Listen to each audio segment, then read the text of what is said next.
Hello student, आज के video में हम सीटेट पेपर 2 एसएसटी के 60 क्वेश्चंस को देखेंगे जो कि आपसे प्रीवियस ईयर में पूछे गए हैं। एसएसटी के इन क्वेश्चंस में आप कितने क्वेश्चंस को सही कर पाते हैं कमेंट बॉक्स में बताइएगा। चलिए शुरू करते हैं। हम राइट ऑप्शन को हम देखते हुए चलेंगे, बाकी ऑप्शंस पर हम बात नहीं करेंगे जिससे हम कम टाइम में ज़्यादा रिवीजन कर सकें। पहला क्वेश्चन है हमारा, किस काल में कर प्रथा का विशिष्ट महत्व था? ऑप्शन हमारा बी वाला राइट हो जाएगा, गुप्त काल में कर प्रथा का विशिष्ट महत्व था। नेक्स्ट क्वेश्चन, पृथ्वी द्वारा सूर्य के चारों ओर घूमने को कहा जाता है? ऑप्शन डी हमारा करेक्ट होगा, पृथ्वी द्वारा सूर्य के चारों ओर घूमने को परिक्रमण कहा जाता है। नेक्स्ट क्वेश्चन, निम्नलिखित में से किस भारतीय साहित्यिक धरोहर का अर्थ है डैश डैश गुरु के पास जाकर समीप बैठना? तो आंसर जो है हमारा सी राइट हो जाएगा, उपनिषद। उपनिषद का अर्थ होता है गुरु के पास जाकर समीप बैठना। नेक्स्ट क्वेश्चन देखते हैं हम, भारत में मुंडा जनजाति किस क्षेत्र में निवास करती है? ऑप्शन सी हमारा राइट हो जाएगा, छोटा नागपुर का जो क्षेत्र है वहाँ पर मुंडा जनजाति निवास करती है। जब किसी व्यक्ति या समूह को किसी प्रतिरूप इमेज के साथ जोड़ दिया जाता है उसे कहा जाता है? ऑप्शन डी हमारा राइट हो जाएगा, रूढ़िबद्ध। उसे जब किसी व्यक्ति या समूह को किसी प्रतिरूप इमेज के साथ जोड़ दिया जाता है तो उसे रूढ़िबद्ध कहा जाता है। नेक्स्ट क्वेश्चन देखेंगे, भारतीय संविधान के अनुच्छेद 21 का संबंध है? जो हमारा आर्टिकल 21 है वो जीवन के अधिकार से संबंधित है। ऑप्शन ए हमारा राइट हो जाएगा। खालसा की स्थापना करने वाले निम्नलिखित में से कौन थे? खालसा की स्थापना गुरु गोविंद सिंह ने की थी। ऑप्शन ए हमारा राइट होगा। विश्व शांति का विचार किस मुगल शासक ने आगे बढ़ाया?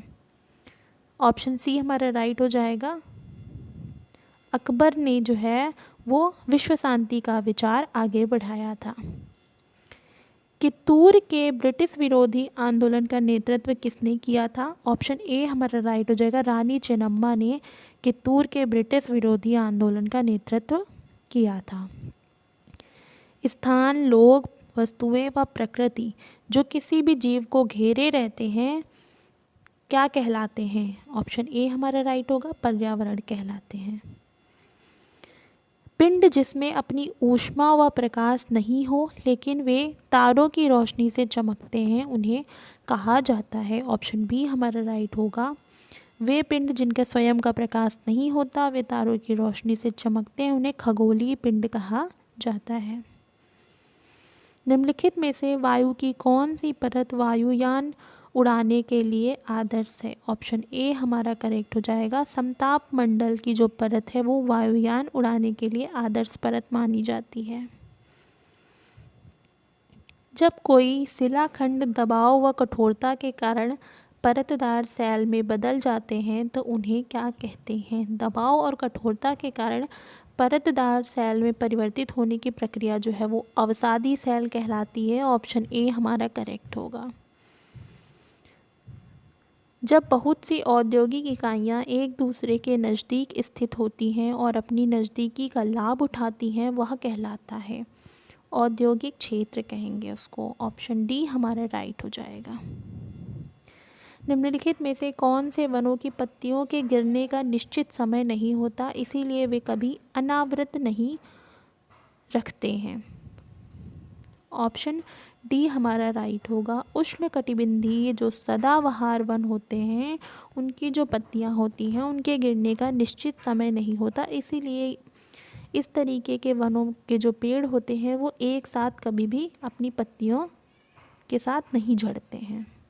नेक्स्ट क्वेश्चन, भारत की सर्वोच्च कानून निर्माण संस्था है? ऑप्शन सी हमारा करेक्ट हो जाएगा, संसद सर्वोच्च कानून निर्माण संस्था है।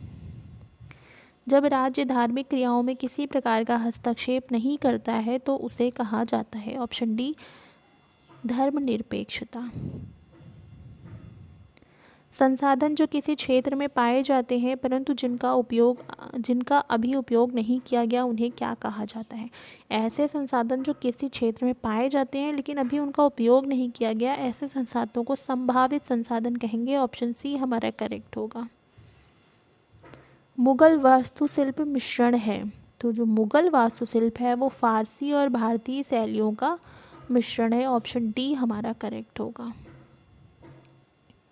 भारत की मानक देशांतर है, भारत का जो मानक देशांतर है वो 82 डिग्री 30 पूर्व देशांतर होता है। कृषि की एक पद्धति जिसमें व्यापक स्तर पर आधुनिक आगतों का उपयोग अधिक उत्पादकता प्राप्त करने के लिए किया जाता है कहलाती है वाणिज्यिक कृषि।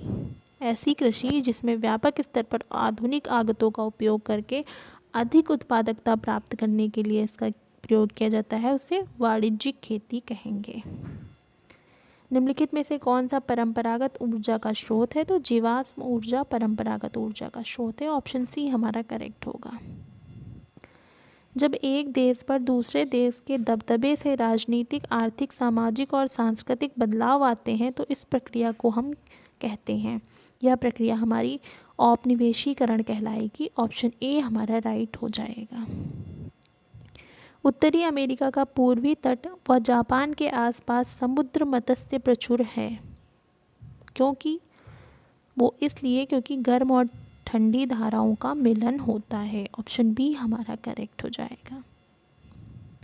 एक निश्चित क्षेत्र जहां रहने वाले सभी मतदाता अपना प्रतिनिधि चुनते हैं कहलाता है, वह क्षेत्र जो है निर्वाचन क्षेत्र कहलाता है। ऑप्शन डी हमारा करेक्ट हो जाएगा। भारतीय स्वतंत्रता संग्राम में दांडी यात्रा को किसकी शुरुआत माना जाता है, तो भारतीय स्वतंत्रता संग्राम में दांडी यात्रा को सविनय अवज्ञा आंदोलन की शुरुआत माना जाता है। शास्त्रीय नृत्यों के संदर्भ में निम्नलिखित में से कौन सा कथन सही है, तो शास्त्रीय नृत्यों के 8 मान्य रूप हैं, यह कथन हमारा सही हो जाएगा। निम्नलिखित में से कौन सा अपर्दन स्थल रूप है, डेल्टा जो है हमारा वो अपर्दन स्थल रूप होता है। ऑप्शन डी हमारा करेक्ट होगा। भारत में राज्यों के राज्यपाल की नियुक्ति कौन करता है, ऑप्शन सी भारत के राष्ट्रपति। सी ऑप्शन हमारा करेक्ट हो जाएगा। विश्व की 80% से अधिक जनसंख्या निवास करती है, तो विश्व की 80% से अधिक जनसंख्या एशिया और अफ्रीका महाद्वीप में निवास करती है। निम्नलिखित में से कौन सा संसद के कार्य प्रकरण को पढ़ाने का सर्वोत्कृष्ट तरीका है, ऑप्शन ए करेक्ट होगा। मुद्दों पर सहमति बनाने के लिए वाद विवाद का आयोजन करना संसद के कार्य प्रकरण को पढ़ाने का सर्वोच्च तरीका होता है। सतत और व्यापक मूल्यांकन मुख्य रूप से किस पर बल देता है, तो सतत और व्यापक मूल्यांकन जो है वो मुख्य रूप से बच्चे के व्यवहार का सतत अवलोकन करने पर बल देता है। ऑप्शन डी हमारा करेक्ट होगा। सामाजिक विज्ञान की शिक्षिका अक्सर वस्तुनिष्ठ प्रकार वाला रूपात्मक आकलन करती है, लेकिन उसे उसके द्वारा विकसित परीक्षण की विश्वसनीयता को बढ़ाने के लिए क्या करना चाहिए, तो परीक्षण की विश्वसनीयता को बढ़ाने के लिए मानकीकृत परीक्षण का प्रयोग करना चाहिए। ऑप्शन सी करेक्ट हो जाएगा।